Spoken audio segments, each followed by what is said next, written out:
It is the 4th day of May 2023 and you're just in time for another edition of News Tonight. We have so much lined up for you on our bulletin tonight, but first, the highlights.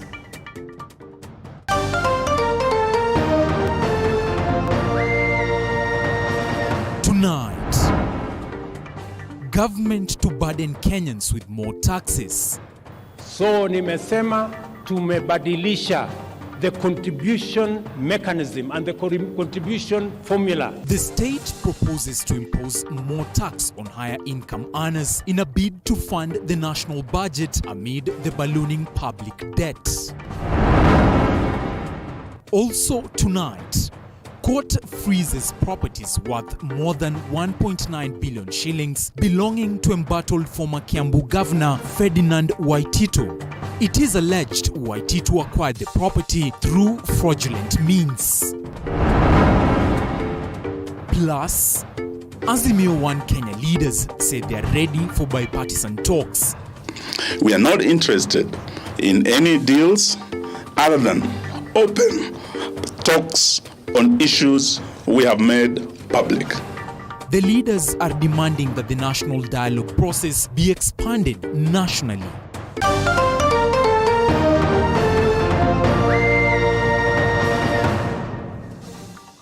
My name is Dennis Otieno. Our sign language interpreter is Catherine Simaloy. Now I trust you're doing well. Welcome to the broadcast. Now on to our top story tonight. The William Ruto Kenya Kwanza government is seeking to impose more taxes on Kenyans who earn higher salaries. In a proposal by the National Treasury, government is proposing an amendment of the Employment Act of 2007 that, if passed by the National Assembly, Kenyans will part with 3% of their basic salary.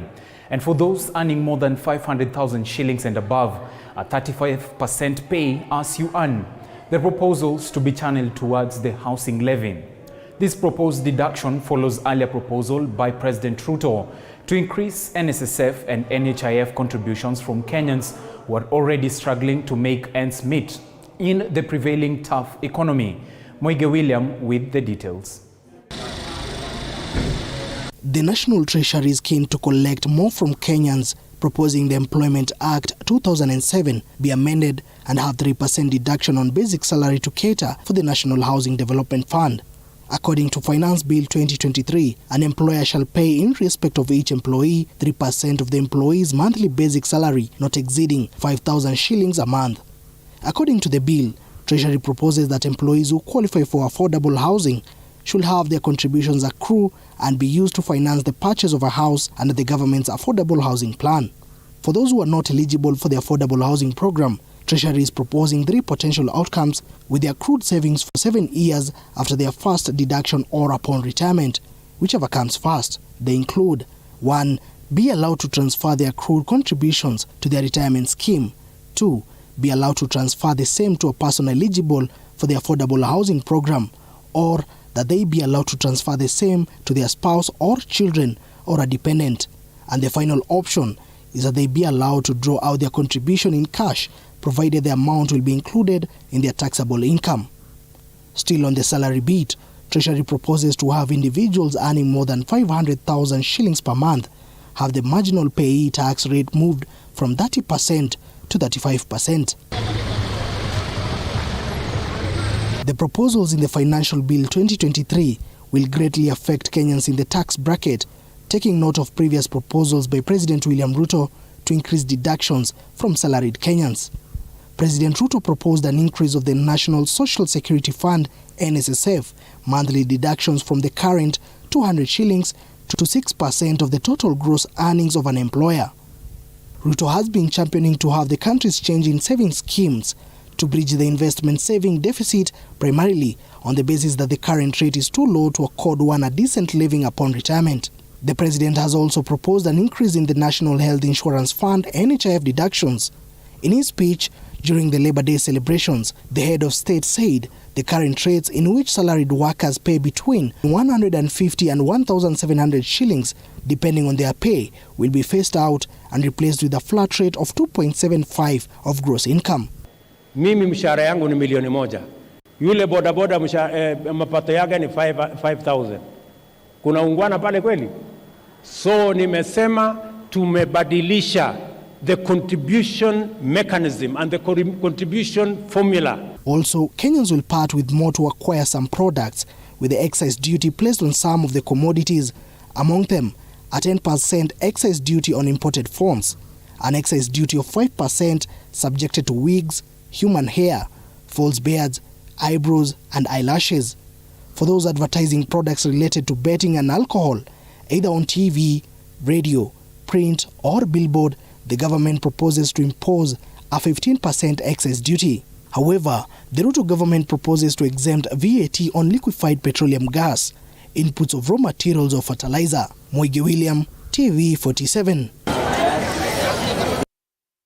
Well, thank you, Moige William, for that report. Meanwhile, Azimio One Kenya leaders now say they are ready for the bipartisan talks. However, the leaders have raised fresh demands. Among them is that the dialogue process must be expanded to include participants outside Parliament for inclusivity. Further, they want the dialogue to be concluded in 30 days and report presented in Parliament, insisting that they are not ready for power-sharing deal with the Kenya Kwanza government. Here is Elizabeth Mutuku with more.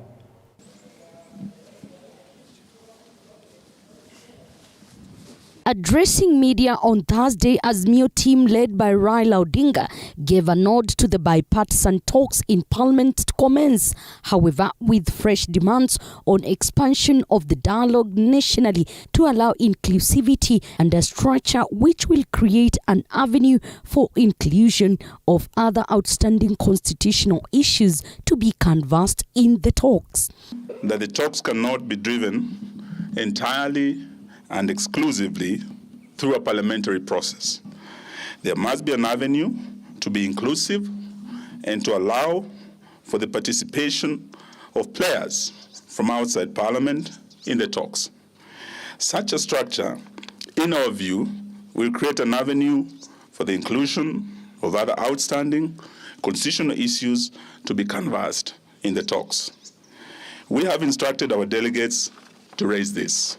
The team also reiterated that the talks be concluded within 30 days from the date of commencement and report to be presented in Parliament in what they say will pave way for the next phase of action. We are not interested in any deals other than open talks on issues we have made public.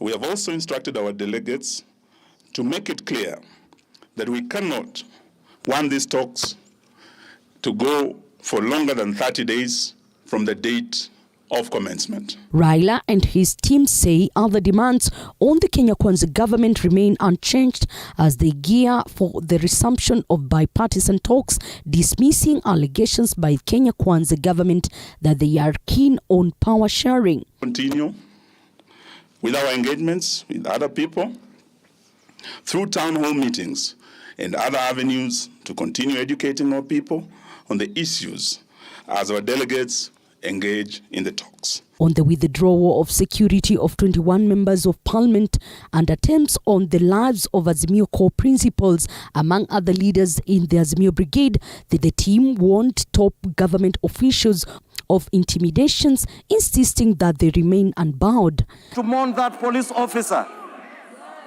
Honorable Speaker, people have lost property on account of these demonstrations, Honorable Speaker, and that is why I went out of my way yesterday, together with the Leader of Majority in the Senate, to call for sobriety, and I said, Honorable Speaker, yesterday, we bent backwards to accommodate our colleagues so that we can continue to engage with each other in this House. First, withdrawal of security of a member of Parliament must be different from withdrawal of security of those who the law mandates provision of security. Like you, Mr. Speaker, when you retire, you are entitled to security, and it cannot be a matter of discretion of anyone. So a former vice president, a former prime minister, and people of that caliber are by law entitled to security. That cannot be withdrawn, and it's not a matter of discretion. I have never seen irresponsibility of this nature. And Mr. Speaker, we need also to tell majority leader to realize that much as you'd hate Uhuru Kenyatta. He has been president of this country for 10 years. Mr. Speaker, it is irresponsible for a majority leader who leads the government in parliament, in the National Assembly, to continuously talk derogatively about a former president. Mr. Speaker, that is something that we should not accept as a country. You cannot say that a former president has led goons. No, that is irresponsible. Jopo la wanachama 14 linatarajiwa kuanza vikao vyake hapo kesho hapa jijini Nairobi. Elizabeth Mutiko, TV47, Nairobi. Now, the High Court has granted the Ethics and Anti-Corruption Commission, EACC, temporary orders to freeze properties worth more than 1.9 billion shillings belonging to embattled former Kiambu County Governor Ferdinand Waititu. The properties said to have been acquired when he was the Kabete constituency member of parliament include 2 prime buildings on Biashara Street and a hotel on the same street here in Nairobi, all valued at 622 million shillings. Mike Kagwongo with the details. Former Kiambu Governor Ferdinand Waititu has been barred from disposing of assets and vehicles targeted by the anti-graft agency EACC in an asset recovery suit worth 1.9 billion shillings. Justice Esther Maina has allowed Ethics and Anti-Corruption Commission temporary orders, freezing properties in Nairobi's Central Business District, Rwanda, Lucky Summer, Miga Estate, Rwanda Grove, and parcels of lands in Embakasi Ranchin, Ventegua and Kayole. Also frozen are 7 vehicles, which the EACC suspects were acquired illegitimately. Other properties in Kiambu and Kitengela have been registered in his wife's name, while others have been registered in the name of his companies, including Saika 2 Estate Developers and Beans Management Services Limited. The court, however, gave him an alternative of disposing 24 million shillings, an estimated value of the vehicles, in a joint interest earning account so that he can use the cash. The money should be deposited within 7 days from Thursday. Waititu was further ordered to surrender the vehicles and logbooks within the next 7 days, failure to which the commission shall be at liberty to seize them. EACC says Waititu has failed to elaborate on his known and legitimate sources of income at the time he held public office between 2015 and 2020. During his stay in office, the commission says his wife and companies associated with them amassed assets worth 1,937,709,376 shillings through fictitious and fraudulent procurement contracts. The commission said Waititu amassed 928,873,317 shillings and his wife 282,871,658 shillings. Some 906,329,068 shillings went to Saika 2 Estate Developers Limited. Bienvenue Delta Hotel got 56,924,332 shillings, while Beans Management Services Limited received 62,711,000 shillings. Waititu and company have also been restrained from collecting income generated from Delta Hotel, which is the 4th defendant in the case. The matter shall be mentioned on 24th May. Mike Kagwongo, TV47, Nairobi. Now, from the woes of Ferdinand Waititu to the August House right here in Nairobi, that saw the Speaker of the National Assembly, Moses Wetangula, declining to de-whip Sabina Chege as the Deputy Minority Leader, saying her removal does not comply with the standing orders. Wetangula has now given the Azimio coalition 30 days to put its house in order and confirm Sabina's replacement. And as Apollo Kamau reports, Minority Leader Opiyo Wandayi protested the ruling, leading a walkout of opposition members of parliament from the chamber. Take a look. If I can allow those walking out to do so quietly. Azimio members of parliament walked out in protest from the National Assembly chambers after Speaker Moses Wetangula declined to effect the removal of Jubilee-nominated MP Sabina Chege on a day the House went for a month-long recess.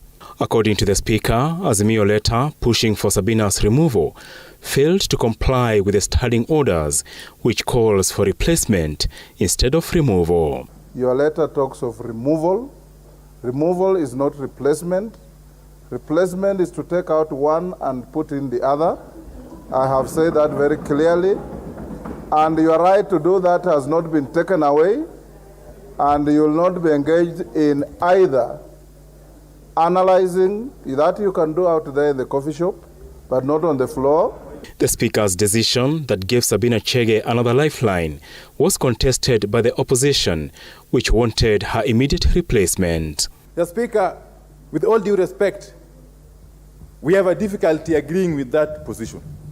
Speaker, we will still be transacting the business of the Azimio coalition, and we require the whips to be able to assist us. Mr. Speaker, why don't you please allow that we be given an opportunity to look for the replacement, because we have already communicated the removal. The contentious Section 20A(4) of the standing orders, reading, a decision of the parliamentary party replacing its whip or deputy whip shall be communicated to the Speaker. When you substitute or you replace a player, you do not remove and do not put in another player to play. And therefore, that was a gist of this standing order 20A(4). The ongoing leadership wrangles also informing the Speaker's directive to Azimio, telling the opposition to put its house in order in the next 30 days and seek her replacement. That 30 days does not apply to Jubilee alone. Even Azimio must put its house in order, and Jubilee is one of the constituent parties that Azimio or ODM by that extension will not be allowed to dominate. Sabina, who belongs to the Kanini Kega faction that dethroned retired President Uhuru Kenyatta as a party leader this week, is not the first to be de-whipped by Azimio. Isiolo Senator Fatuma Dulo was de-whipped by Azimio as Senate Minority Whip. In the final 2 years of President Kenyatta's regime, de-whipping was the order of the day, as Murang'a Senator Irungu Kang'ata was de-whipped as Senate Majority Whip. The same fate befell Kiambu Senator Kimani Wamatangi and Majority Leader Kimani Ichung'wah, who was de-whipped from the powerful Budget Committee chairmanship. Apol Kamau, TV47. Well, thank you, Apollo Kamau, for that report. Now, elsewhere, 24 postmortems have been conducted on bodies that were exhumed at Shakahola Forest in Kilifi County. However, human rights activists have accused the government of barring them from participating in the process, threatening to move to court to compel the government to allow them be part of the process. And as Chepto Boyd now reports, the process of exhuming bodies from Shakahola Forest is set to resume tomorrow. In an exercise that has entered its fourth day today, the government has managed to complete the postmortem of 100 bodies that were exhumed in Shakahola Forest. According to government chief pathologist Johansson Odwor, they have today conducted autopsy on 24 bodies, 3 being children. Odwor says the body was severely decomposed, an indication he says points that they were starved to death. 2 of them, however, were found with head injuries. We found 2 who had head injuries, meaning that they had been injured to they died because of blunt trauma to the head. And then we found 1 lady who looked like she had delivered recently. And there were what looked like complication of delivery, which was bleeding, which you saw in the uterus. The pathologists say they are left with only 11 bodies pending autopsy tomorrow, with 1 being a follower of controversial preacher Paul Mackenzie, who died in hospital while receiving treatment after being rescued. There are bodies which came from Kilifi Hospital, total of 8. We intend to have relatives come and identify them tomorrow because they are more fresh, so that now we can embark on postmortem process. As I've said, there are 11 bodies remaining. Pathologist Odwor says 9 families have so far showed up for DNA sampling, bringing the total number of families that have so far given their DNAs to 58. Many of the bodies which have done, the 100 ones, they are badly decomposed. So even if you come to identify, it might be very, very difficult for you to identify. The process of extraction of DNA from relatives is open, and it will be ongoing even during the weekend from 8 every day. It's be better than having to go through 100 bodies which you cannot identify, then you just get traumatized and come out of there without having identified anybody. However, human rights activists have raised concern as to why they were kept away from the exercise for a week now. According to them, the process is not transparent. We cannot just hear of 100 bodies. People have died of starvation, people have died of lack of oxygen, but we are only hearing from the government. Mambo ambayo yanafanyika hapa, siku ya kwanza walifanya watu 10, wakasema watu 30, lakini leo tayari wamemove to a higher number, na tunajiuliza imekwaje. Na vile vile wanatuambia kuwa sasa watu waendelee kuja kutoa DNA samples zao, na watu wamekampo hapa toka kitambo, na bado hii process iko polepole. The government is expected to resume the exhumation process, which had been halted due to heavy rains. Chepto Boyd, TV 47. And on the same breath, televangelist Ezekiel Odero has been released on a 3 million shillings bond. Ezekiel was further directed to report to the investigating officer once a week and barred from commenting on the Shakahola massacre. Paul Muniu reports. As it was the case on a Tuesday, believers of the New Life Church flocked to the Shanzu Ulokot and engaged in prayers and songs of worship, hoping for a favorable ruling for their spiritual leader. Later, the preacher would arrive in style and receiving a warm welcome from his legal team, probably reassuring him that all is well. The lengthy court session revealed that the circumstances had changed following the autopsy done on bodies exhumed in Shakahola forest that showed that some deaths resulted from strangulation, which the prosecutors would cite as a new compelling reason to detain the preacher for additional 30 days to conclude investigation. The state team had also maintained that his release would interfere with the witnesses and that the court should issue the orders. The defense team, led by Danstan Omari, Jared Magolo and Cliff Ombeta, argued that the autopsy result could not be tied to the client.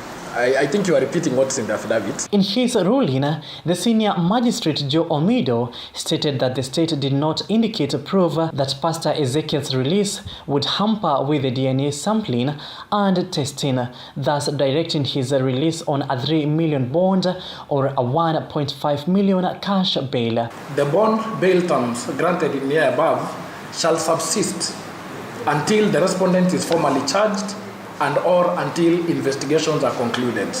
And lastly, parties will be at liberty to apply for the closure of the file once investigations are closed. Shortly be out. We just paying the bond and they'll be out. Tulikuwa tunaamini kuwa atashinda, na leo hii Kristo ametenda na ameshinda kwa neema Mwenyezi Mungu. Yesu ndiye amesimama nasi, Yesu ndiye ameachilia milango siku ya leo. During the period, the prosecutors will carry on with the investigations, while Pastor Ezekiel is expected not to address, make comments or discuss matters about the Shakahola massacre and will be required to report to the investigating officer once a week. After we have finished releasing Ezekiel, now on Monday we are in the High Court to battle 3 issues: closure of the church, then also the bank accounts of the church. Paul Muniu, TV 47, Mombasa. Meanwhile, the new higher education funding model unveiled by President William Ruto has raised concerns among a section of legislators who question the criteria the government will use to choose able and needy students. Now, the members of parliament further accusing the government for creating room for corruption in the education sector. Take a look. The newly unveiled university and TVET's funding model aimed at benefiting students from extremely poor backgrounds has raised concerns as a section of parliamentarians questioned the criteria in which the government would use to identify the most vulnerable and less needy students. If you say a person is needy, how are you going to determine the neediness of this student?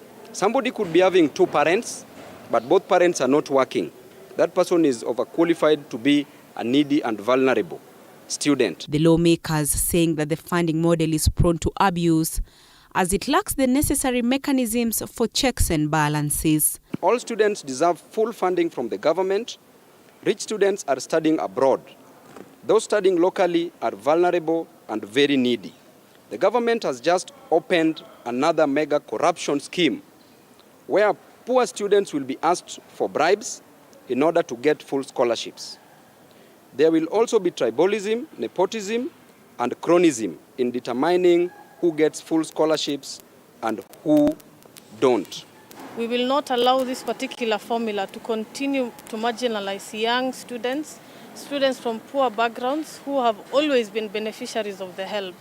This is a clear plan to con them, and we will not stand by to allow that. Students of this country need quality, accessible, inclusive education.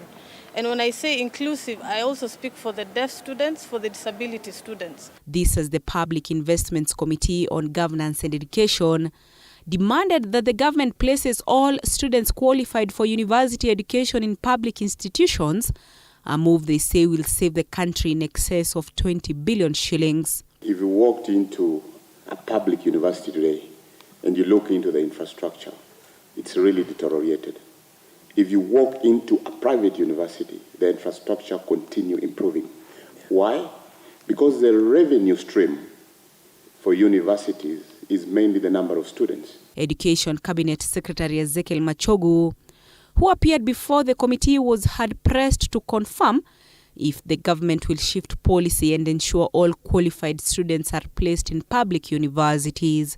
No government grant is going to a private university. That one, we have made it very clear from this year, and the placement is going to be as such. Unless you, probably a Kenyan who is able, and you say you want your child to go to a private university, that is the only way it is going to happen. The new funding model for universities and TVETs will take effect this academic year and will commence with the new cohort of over 173,000 students joining universities. Andrin Kilemi, TV 47. Now, several farmers in Uasin Gishu County are counting losses after floods emanating from heavy rains that continue to pound the area washed away their crops. Health services have also been disrupted in the area as majority of hospitals are inaccessible. And as Elizabeth Atieno now reports, more than 100 people have died in Rwanda following the floods occasioned by the heavy downpour. This is the situation in one of the farms in Moiben, Uasin Gishu County. Crops, homes washed away with floods as the rainwater levels continue to rise with each passing minute. Some crops were unable to stand the test of time and have since been submerged in the floods. At Chambulet Hospital, normal hospital operations have been greatly affected due to the floods. What happened is that the natural waterway around this area, the way that the lines that have been draining water from around this area, the hospital and the farms nearby were obstructed by farmers downstream. Now what happened is that because of the heavy rains that we have witnessed in the last few days, there was a serious clock and a lot of water accumulated into a pool around here, and that seeped back and interfered with the septic that serves this hospital or this facility of Chambulet Health Center. The impacts of the devastating floods are not only felt here in Kenya, but also in other countries on the continent. These are the chaotic scenes witnessed in Rwanda after the rains pounded the areas for weeks. Muddy water gushing down an inundating road and destroying houses, leading to the loss of lives, as Nyandu Emmanuel, a displaced resident, now narrates. My wife was standing near the window when the flood water came through. She fell down, and as I tried to carry my child out of the house, I was pushed down, but luckily I got out, and I am safe, although some trees underneath did injure my legs. The devastating floods triggered by heavy rains have killed at least 129 people in Rwanda, in the southwestern Kisoro district in Uganda, after River Sebeya burst its banks. As you can see, I'm left with nothing. No bed and no household. I came here for a job. I'm safe, but all my belongings are gone. In a statement, Rwanda President Paul Kagame said the government has intensified plans to evacuate those affected by offering temporary relocations. The countries of Kenya, Rwanda and Uganda have been experiencing heavy and sustained rains since the month of March.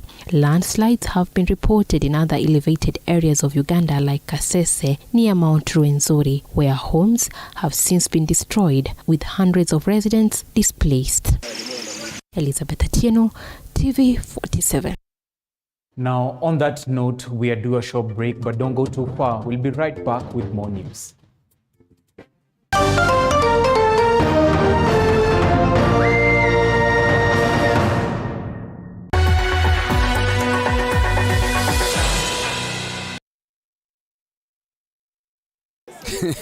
But I know that meat looks tender, but maybe not so much when your chest is burning. Remember what happened the last time? Hey, dude, you don't listen, man. Are you testing yourself? I tried looking out for you, bro. Hey, you see now? How's the heartburn? Look now, it's burning. Do not hold back in any situation. Owino gets to work on the 6 symptoms of heartburn fast. You do know you said all of that out loud, right? If symptoms persist, seek medical advice. As you enter a new phase of life, you may seem lost until you discover the passion within. I'm happy that MKU decided to open a branch in Malindi to make work easier for those parents who have never been away from their kids or children. That's all the equipment that I need to study and all the facilities that I need. You simply have one of the most beautiful and ultra-modern structure. Join us at Mount Kenya University and Equip Africa Institute Malindi Odell Center to build your future. Intake in April for electronic learning and May for distance learning. Mount Kenya University. Unlocking infinite possibilities. Karibuni. Mount Kenya.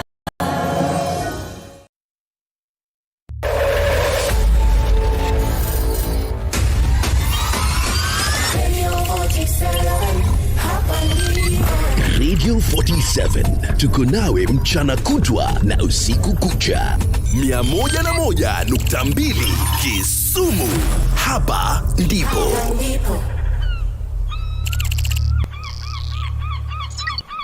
Welcome to the Mwai Kibaki Convention Center, the premier events venue. Our state-of-the-art facilities are designed to meet all your needs, from large-scale conferences to intimate meetings and everything in between. Located in the heart of Thika, the Mwai Kibaki Convention Center offers stunning views of the city skyline and is easily accessible from all major transportation hubs. Our facility features ample parking, free Wi-Fi, advanced audiovisual equipment, and our technical team is always on hand to ensure your event runs smoothly and seamlessly. Don't take our word for it. Make your next event unforgettable at the Mwai Kibaki Convention Center. Contact us today for bookings and reservations. Email multimedia@mku.ac.ke or call us on 0708 212204 or 0727 441733 or 0721 438 629 to learn more about our services and book your event. Hi there, my name is George Washiri Optiven, and I'm very humbled to introduce to you to Rivu Gardens Phase 2. This property is adjacent to Konza Technopolis and only 4 minutes from the highway. This is a property whereby once you purchase it, you preserve your wealth, you build your wealth, you create your investment, create wealth for your generations. Don't miss this lifetime opportunity. Call this number right now, 0790 300 300. Optiven, inspiring possibilities. 23 years of impacting communities.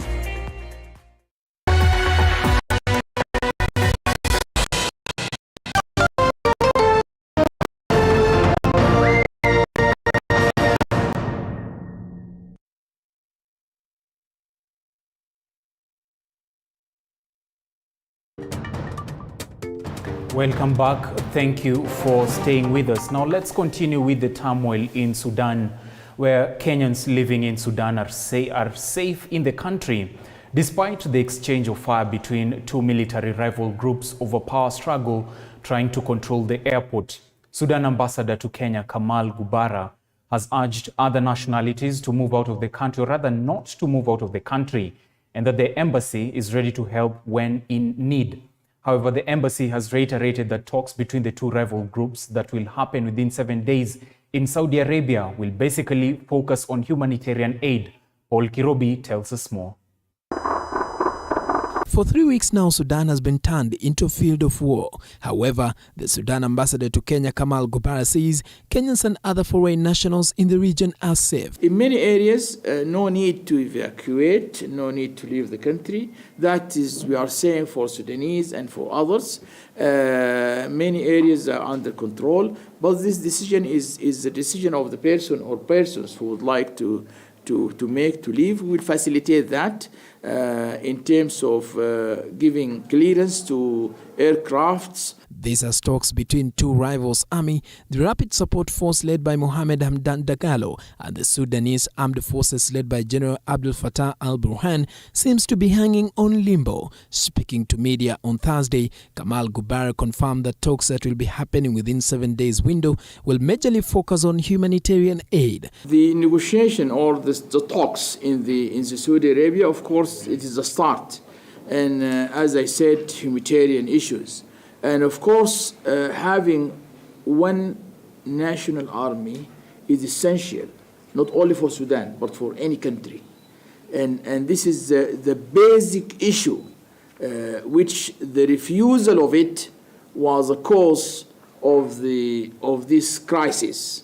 The Rapid Support Forces were created as a supporting force under the command of the Sudan Armed Forces in accordance with the decree adopted by the parliament in 2017, with its mission being to confront armed movements operating outside the state, combat human trafficking, gangs and for-border operations. The dawn of April 13th, 2023. The Rapid Support Forces moved and mobilized large forces at Marawi International Airport in the north of the country, near the military base attached to the airport. By now, the movement that is led by Mohamed Hamdan Dagalo has started recruiting new members to join forces and even holding citizens hostage while conducting their military operations in hospitals and private facilities in the capital city of Khartoum. Paul Kirobi, TV47. Now to a somber mood that engulfed some parts of the western region that saw the Sacred Heart Mukumu Girls High School teacher Juliana Mujema being laid to rest. Mujema was buried in Lurende village, Kabushai constituency in Bungoma County, as the family plans to take legal action against the school following the passing of their kin, who died after consuming contaminated food. Violet Auma reports. A somber mood engulfed the burial of Mukumu Girls High School boarding mistress Juliana Mujema, who passed on last month together with 3 students from the school after consuming contaminated food and water.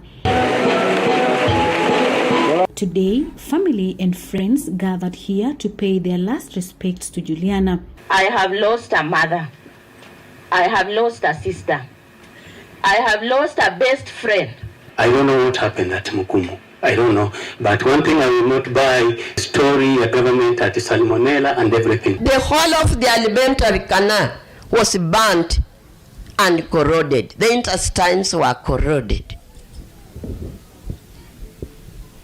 And if that was really water, I think they better do something. Husband to the late Norman Musungu showered her with praises, saying that she was strong and dedicated woman in raising their children. I had always known Juliana to be a very strong person. I had always believed that the children are safe. But when he said, I'm leaving these children in your hands, nimechoka. family led by the deceased mother, Winfrida Okech, have vowed to take legal action against the school following the death of their loved one. And if it was calculated, it was just calculated for the boarding mistress. These girls were just sacrificial lambs. However, the leaders who attended the funeral, among them Kuppet officials, want police to fast-track investigations, at the same time urging the school management to ensure hygiene in the school. Following what we are seeing in schools, every school that has 1,000 children and above, the government must plan to have a hospital, full running hospital in that school. Let us sue this government kwa kuwapatia maji ambayo ina kinyesi. Mujema, who has left behind 2 children, died of multiple kidney failure. At the school, preparations are underway for the school reopening set for next week. A spotlight conducted by TV47 at the school revealed that the school has instituted hygiene measures, among them increasing ventilation in the food stores that initially housed 800 bags of the said contaminated food. Yesterday, Kakamega Governor Fernandez Baraza and Western Region Commissioner Irungu Macharia supervised the loading and transportation of the contaminated foodstuffs from the school to Bamburi Cement in Mombasa to be destroyed. Violet Auma, TV47, Kakamega. Ndio sababu ya suluhu za ndoa na mapema. Meanwhile, the 2023 Annual Journalism Awards, where journalists are feted for their excellence, is currently underway at the Safari Park Hotel here in Nairobi. The awards are the peak of celebrations to commemorate the World Press Freedom Day, marked 3rd May. Our health beat reporter Zainab Mohammed has been nominated for the awards following her exemplary work. Now let's cross over and listen in. Mama. Next one please. Navutiwa sana na msichana ambaye kwa sasa nitampa jina. All right, Development and Public Affairs Reporting, Print, Elvis Ondieki. Elvis! Nation Media! With his white tie. Yes. You see Nation Media that have come up, eh? They've done well. BBC, eh? Another competition with BBC? Competition. Okay, so. They've come up. What did you do? So, the forgotten child of Dandora dump site yearn to learn. Wow, well done. Center. Forward. Your white tie, eh? White tie. He got the memo. He got it. I stood. He's even winking. Okay, last one. Finally, Development and Public Affairs Reporting Digital. We have 2, Wanjohi Kabukuru Associated Press, Brian Inganga Associated Press. Congratulations, Associated Press. Very well done. As they come on stage, give us what they did. Is it there? In brutal drought, Kenyan herders look for hope underground. Look for hope underground. Very powerful story by Wanjohi Kabukuru. Kabukuru. Yes. But I think if you go indigenous, it's Kafokoro. Kafokoro. Yes. Smile. Congratulations from Associated Press. Hey, Wanjohi has been around for a while, man. Wanjohi used to cover me when I used to do Riverwood.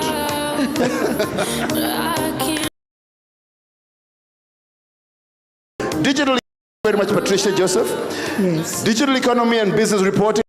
On stage, Senator Honorable Alan Chesang, who is the ICT Committee Chair, to present these awards. Can we have the nominees for Digital Economy and Business Reporting? Digital Economy and Business Reporting, TV. Zainab Mohammed, TV47. Fiona Kenga, Lookup TV. Paul Nyambura, Royal Media Services.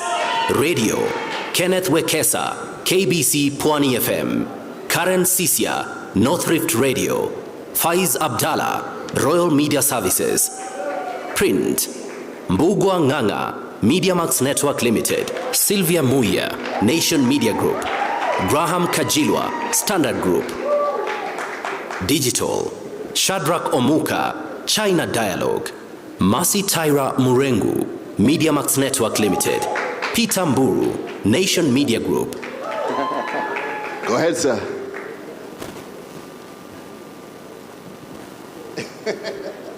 And the winner is Fiona Kenga. Fiona Kenga! Digital Economy and Business Reporting TV. Fiona Kanga from Look Up TV, and the story was Biz ya Chicken In Kibra. Kijiji hiki kilichokumbwa na changamoto sihaba sawia na mitaa mingine ya mabanda. Tunapatana na Jacinta wa Rwanda kwa makini na taratibu, na hiyo ndio chicken in, kuwa ameafichua manyoya kutoka vichwa vya kuku kabla ya kuviosha kwenye maji masafi. Kwa upande mwingine tayari amechonga viazi atakavyovichanganya na vitunguu maji na dania kabla ya kuvitia ndani ya vichwa vya kuku alivyovitayarisha. Ninashuhudia kwa mara ya kwanza kitoweo cha chicken in. Congratulations, Fiona. Well done, Fiona. Very nice story. And I'm actually going to look for that base myself now to go and eat chicken. Chicken in ya Kibra. All right, next one, sir. Digital Economy and Business Reporting Radio. And the winner is Kenneth Wekesa. Kenneth Wekesa! There you go, KBC Pwani FM. Uvumbuzi wa nyuzi kutoka kwa taka za plastiki Pwani. Yeah, plastic in Pwani, man. Naelekea katika kituo cha Swahili Port Hub mjini Mombasa.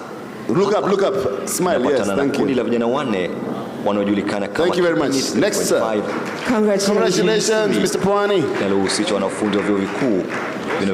Kenneth Wekesa, thank you. Digital Economy and Business Reporting Print, and the winner is Graham Kajilwa. Graham, very well done.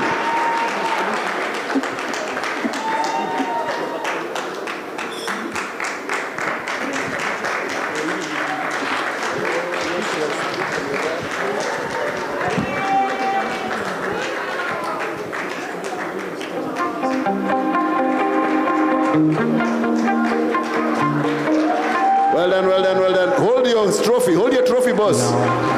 Boss, hold your trophy. The scenes from the Safari Park Hotel where we're having the Ajaya Awards currently ongoing, and our very own health reporter Zainab Mohammed has been nominated for receiving an award for her exemplary work in matters covering health stories in the country and reporting on them. Well, we're yet to await and see the results from that. We can only hope that Zainab Mohammed gets to lift an accolade tonight. But moving on from the Safari Park Hotel, Deputy President Rigathi Gachagua has this evening opened a 3-day forum for members of county assemblies from the 5 counties of the former Central Province, aimed at formulating uniform laws that will help curb the use of illicit alcohol and substance abuse. The Deputy President implored upon the members of the county assemblies and other stakeholders from NACADA, representative of the ODPP and DCI, together with the National Police Service and other agencies present, to come up with a that has proved to be a headache, particularly in the region.